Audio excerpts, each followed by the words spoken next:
Los beneficios para los empresarios parecen claros, Sí.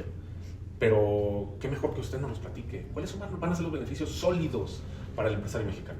Tener un mejor ingreso, o sea, tener mejor capacitación de todo el personal, tener un mejor ingreso, que para el efecto de poder tener una competitividad en el ámbito internacional.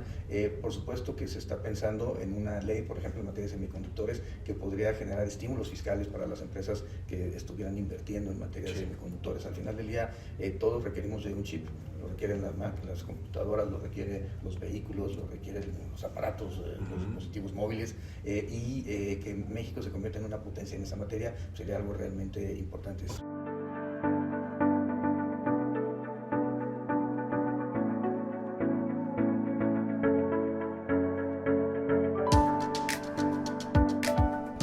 ¿Qué tal? Buenos días, amigos de Publicaciones 4T. El día de hoy nos encontramos aquí con el doctor Santiago Nieto. Muchas gracias, doctor, por recibirnos aquí en sus oficinas. Al contrario, muchas gracias. Muchas gracias. Pues nosotros con mucha curiosidad acerca del trabajo que está haciendo acá en el INPI. Bueno, hay dos instrucciones muy claras para el INPI. Uno por parte de la presidenta, incrementar el número de patentes, particularmente patentes mexicanas, y lograr, por supuesto, su transferencia tecnológica. Sí. Y la segunda indicación que tengo el secretario Marcelo Ebrard es un combate frontal a la piratería y al contrabando, utilizando todas las herramientas jurídicas que tiene el INPI, que a diferencia de otros institutos similares en el mundo, puede hacer visitas de inspección, puede hacer clausuras temporales, puede hacer aseguramiento de bienes, destrucción de bienes, claro, que hayan sido producto de la piratería o del contrabando. Muy bien. Nosotros acá desde este lado lo vemos como un gran gestionador de misiones, un personaje a quien se le encarga una misión y la cumple. ¿Cómo pasa esto? ¿Cómo es su día a día? ¿Por qué tiene esa reputación, doctor? Bueno, la verdad me ha tocado estar en varios espacios públicos, desde la Fiscalía Electoral, me tocó ser titular de la Unidad de Inteligencia Financiera, en su momento procurador del Estado de Hidalgo, anterior a eso magistrado electoral regional, y ahora pues con un planteamiento muy claro. ¿Dónde estamos parados? Yo creo que lo primero es que hay que partir de un diagnóstico claro respecto a la situación que tiene pues, la institución, en este caso las patentes. Tenemos en México, a diferencia de China, que patenta 1,5 millones de inventos al año y que tiene 15,000 examinadores, México, que tarda 1 año, 3 meses en otorgar una patente.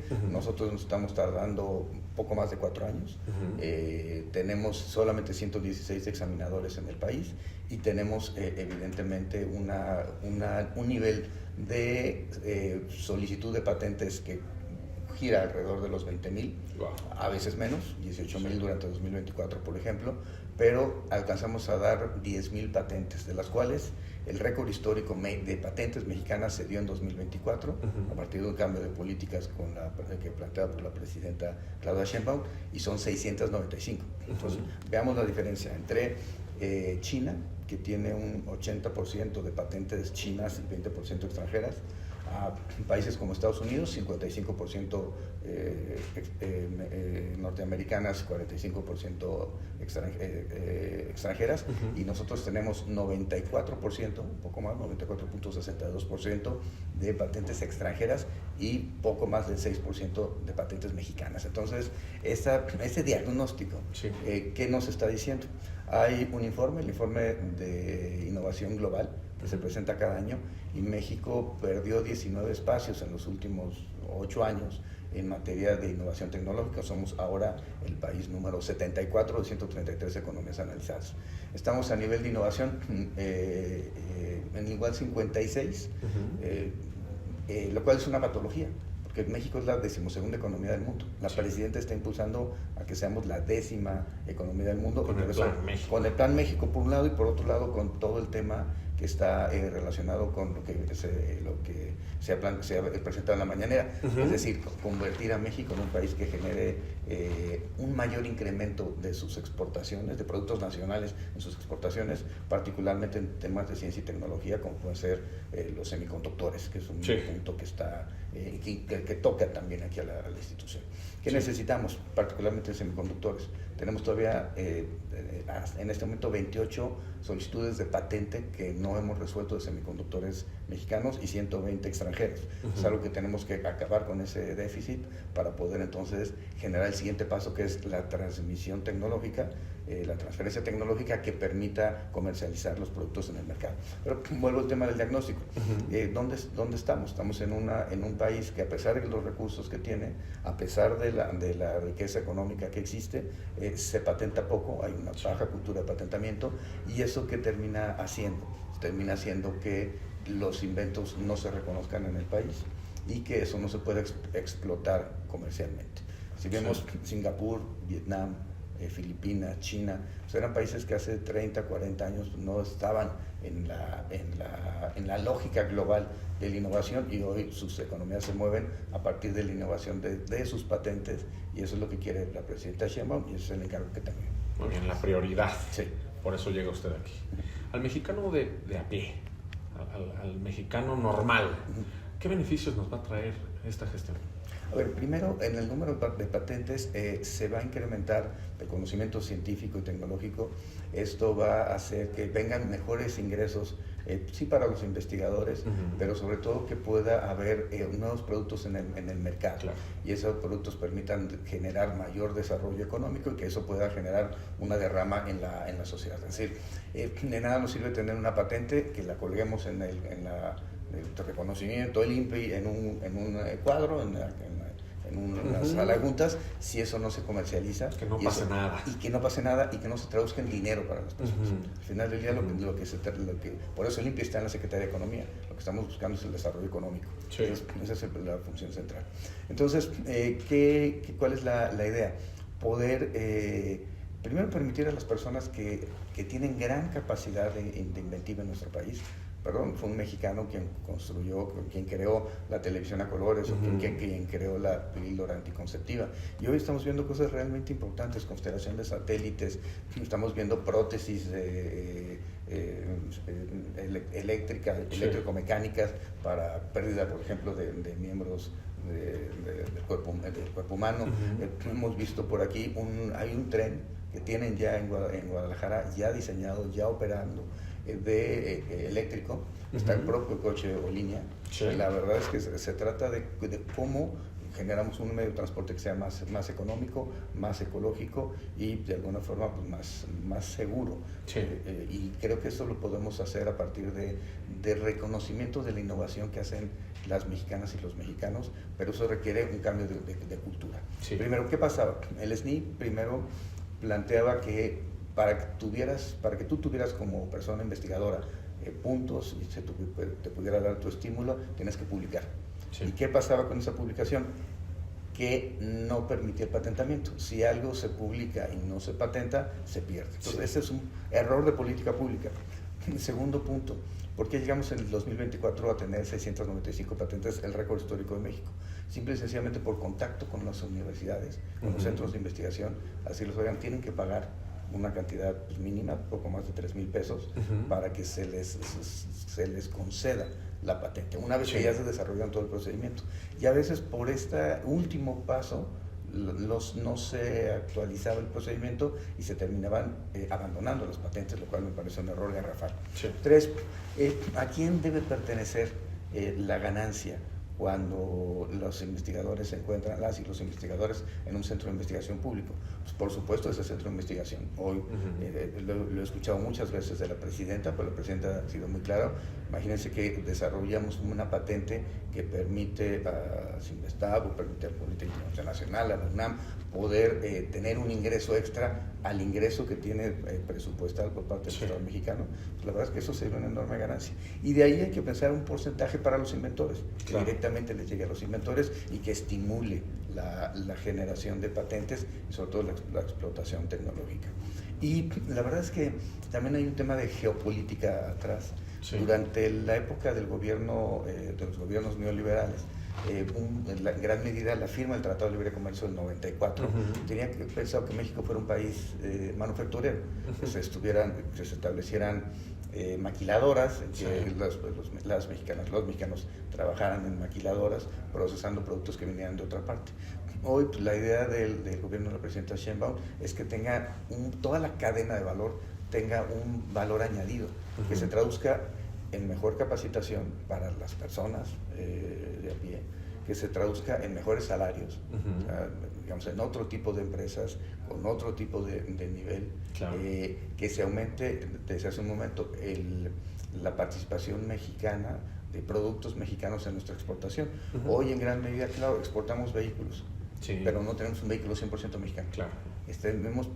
¿Qué hacemos? Armamos vehículos. Sí, armamos. Y la idea es que se creen con vehículos mexicanos, que estos vehículos mexicanos puedan competir a nivel internacional, como lo está haciendo China, como lo está haciendo Vietnam. ¿Qué es en lo que se está trabajando hoy? Sí, sí, hoy el día para la presidenta Sheinbaum y para todas las personas que formamos parte de este ecosistema, la prioridad es muy clara: aumentar el número de patentes, generar transferencia tecnológica y que lleguen más y mejores recursos a los bolsillos de las y los mexicanos. Muy bien.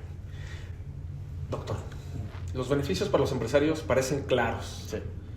Pero qué mejor que usted nos los platique. ¿Cuáles van a ser los beneficios sólidos para el empresario mexicano? Tener un mejor ingreso, o sea, tener mejor capacitación de todo el personal, tener un mejor ingreso, para efecto de poder tener una competitividad en el ámbito internacional. Por supuesto que se está pensando en una ley, por ejemplo, en materia de semiconductores, que podría generar estímulos fiscales para las empresas que estuvieran invirtiendo en materia de semiconductores. Al final del día, todos requerimos de un chip. Lo requieren las computadoras, lo requieren los vehículos, lo requieren los aparatos, los dispositivos móviles, y que México se convierta en una potencia en esa materia sería algo realmente importante. Porque además tenemos todo. Sí. Y tenemos también una ventaja. El nearshoring nos debe de servir para... hay que reconocer que el año pasado fue el año de mayor inversión extranjera directa en nuestro país. 36,000 millones de dólares llegaron directamente a nuestro país. Pero con el nearshoring podríamos tener unos 40,000 millones, 50,000 millones de dólares adicionales. Sí. Por supuesto, pues, hay que ver cómo se va a ir desarrollando la política, la revisión del Tratado del TEMEC con Estados Unidos y con Canadá, que se tendrá que hacer el próximo 2026. Pero creo que lo más importante para el empresariado es que tenga primero certeza de su patente. Sí. O sea, si hay una solicitud de patente, que se va a respetar ese derecho a la exclusividad que tienen para el comercial respecto al producto. Pero yo no solamente pensaría en el gran empresario, en las grandes empresas, pensaría en las micro, pequeñas y medianas empresas, que igual, eso es interesante, del 22% de las patentes que son generadas en el país provienen del sector privado. Pero ese 22%, 15% son grandes empresas, pero hay 6% que son micro y pequeñas, y 1% medianas. Entonces, ese 6% hay que incrementarlo. Si ustedes me dicen, ¿cuál es el segundo piso de la cuarta transformación? Necesitamos ensanchar las clases medias. Sí, claro. El primer piso fue apoyar a los que menos tienen, por el bien de todos, primero los pobres. Se terminó con la pobreza extrema. Se terminó con la pobreza extrema, más de 8 o 11 millones, dependiendo de la medición, salieron de los niveles de pobreza extrema, salieron de los niveles mejoraron los niveles de la calidad de vida. Y ahora yo creo que el paso, lo ha dicho la presidenta, hay que mantener la política por el bien de todos, primero los pobres, pero hay que dar un segundo paso. Y el segundo paso va a tener que, el segundo piso es ese, es ensanchemos las clases medias para que haya mejor distribución de los ingresos, y por supuesto que haya un mejor futuro para todas y para todos. Qué buena noticia para México. Sí. Muy bien, doctor. Tiempo de mujeres. Vivimos una por supuesto. época diferente, una época de cambios. Tenemos a la doctora ahí sentada en la silla presidencial, liderando con mucho valor y con mucha inteligencia en nuestro país. Sí, a ver, efectivamente es un tiempo distinto, es un tiempo de, ella lo ha planteado como con el concepto de igualdad sustantiva. Tuvimos en 74, se reformó la Constitución y se planteó que éramos hombres y mujeres, éramos iguales ante la ley.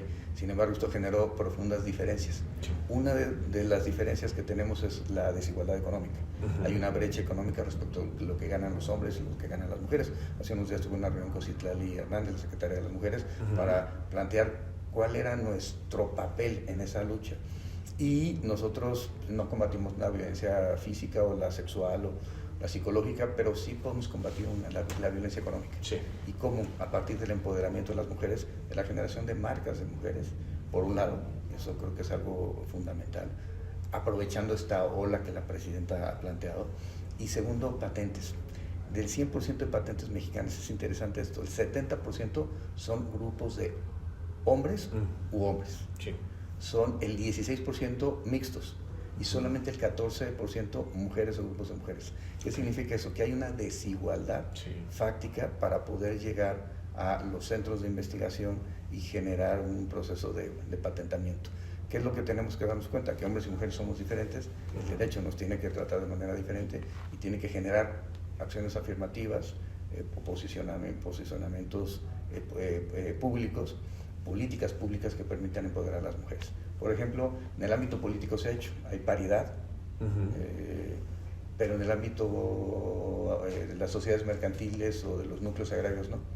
Una reforma a la ley de sociedades mercantiles para establecer la paridad, una reforma a la ley agraria, pues podría valer la pena para completar esta idea de la presidenta de que es un tiempo de mujeres. De entrada, hemos hecho ya proyectos para que no se cobre, para hacerles descuento del 90% de las tarifas que se tienen que pagar al INPI por distintos procedimientos cuando se trata de mujeres emprendedoras, y estamos en la ruta de identificar los liderazgos que puedan desarrollar indicaciones geográficas, denominaciones de origen, marca, patentes y vincularlos con todo el ecosistema de la propiedad industrial de nuestro país.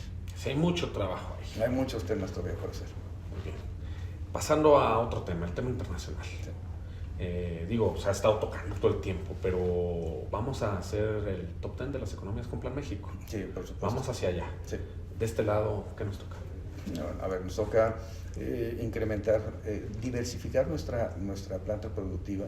Necesitamos fortalecer los elementos de las exportaciones nacionales, generar los polos de desarrollo, los 10 que ha planteado la presidenta en los sectores estratégicos a partir de la relocalización de las empresas, del nearshoring, y tomando en consideración esta guerra comercial que existe entre China y Estados Unidos, que nos puede beneficiar. Necesitamos, por tanto, una diversidad de productos que desde lo local puedan generar desarrollo en el ámbito regional, ya sea en la zona del AIFA, ya sea en la zona de la frontera norte, o ya sea hablando un poco en la península de Yucatán, poder identificar los productos que puedan tener una mayor presencia en el ámbito internacional. Tenemos que construir de nuestras denominaciones de origen, salvo el tequila y el mezcal que funcionan de manera adecuada, hay otras que hay que establecer organismos reguladores para que la calidad sea la misma, teniendo la misma calidad poder generar una mejor exportación. ¿Qué viene? Pues la revisión del TEMEC. México debe cumplir con sus compromisos internacionales, uno de ellos es el combate a la piratería y al contrabando. Eso ha generado que ha habido acciones importantes en estos últimos meses. Sí, la operación limpieza tiene que ver con ese objetivo. Tuvimos ya acciones en la Ciudad de México, en Durango, en Coahuila, en Baja California, en Sonora, y solamente en Iztacalco 89, que era un lugar que todo el mundo sabía que había comercialización de productos pirata o de contrabando, pues se lograron incautar 264,000 piezas por un valor de 150 millones de pesos en 3 locales. Pienso en Baja California, fueron 3 millones de piezas con un valor de unos 350 millones de pesos. Entonces, en total en los 5 eventos pues ya teníamos más de 1,000 millones de pesos en bienes asegurados. ¿Y cuál es el punto? ¿Qué es lo qué pasa? Que ese producto pirata que está entrando en nuestro país, que está siendo comercializado, particularmente de China, pero en muchos lugares de Asia, es un impacto a las empresas nacionales que terminan perdiendo espacios para las trabajadoras y los trabajadores mexicanos. Entonces, ¿qué es lo que necesitamos? Fortalecer el sector empresarial de nuestro país para fortalecer a los trabajadores de México. Ese es el objetivo. Y se han hecho muchos temas.